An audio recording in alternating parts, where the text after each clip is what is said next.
Deuxième Chronique, chapitre 34. Hilkija répondit à Shaphan le scribe, « J'ai trouvé le livre de la loi dans la maison de l'Éternel. » Il donna le livre à Shaphan.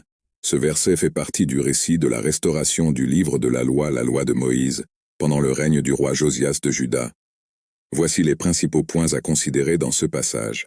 Découverte du livre de la loi, Hilkija, le grand prêtre à l'époque du roi Josias, annonça qu'il avait trouvé le livre de la loi dans le temple du Seigneur, maison du Seigneur. Cette découverte était d'une grande importance, puisque le livre de la loi contenait les commandements et les principes donnés par Dieu à Moïse pour le peuple d'Israël. Depuis quelque temps, le livre de la loi semble avoir été négligé ou oublié. Importance de la loi de Dieu. La découverte du livre de la loi fut un événement important dans l'histoire de Juda, car la loi de Dieu servait de base morale et spirituelle à la vie du peuple d'Israël. Avoir accès à ces enseignements était crucial pour comprendre la volonté de Dieu et vivre en conséquence. Remise à Shaphan. Hilkia remit le livre de la loi à Shaphan, le scribe ou secrétaire du roi Josias. Cela montre que les dirigeants religieux et politiques travaillaient ensemble pour restaurer l'obéissance à la loi de Dieu en Juda. Impact sur la réforme religieuse. La découverte du livre de la loi a déclenché une réforme religieuse sous le règne de Josias.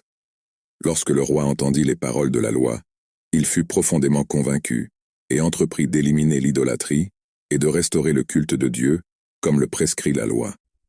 En résumé, Deuxième Chronique, chapitre 34, marque un moment charnière dans l'histoire de Juda, lorsque le livre de la loi de Dieu, qui avait été oublié, fut retrouvé et provoqua un réveil spirituel et une réforme religieuse sous le roi Josias. Cela met en évidence l'importance de la parole de Dieu en tant que guide spirituel et moral pour le peuple de Dieu. Déclaration de foi, Seigneur Jésus-Christ. Je confesse que je suis pécheur et que je suis séparé de Dieu à cause de mon péché. Je me repens de mes péchés et je reconnais le Seigneur Jésus-Christ comme le seul et suffisant sauveur de ma vie. Et je dirige à la vie éternelle et écris mon nom dans le livre de vie. Amen. Éphésiens 2 versets 8 et 9, car c'est par la grâce que vous avez été sauvés par la foi. Et cela ne vient pas de vous, c'est le don de Dieu.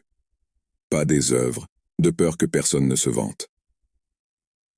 1 Jean chapitre 1 verset 9 Si nous confessons nos péchés, il est fidèle et juste pour nous les pardonner et pour nous purifier de toute injustice.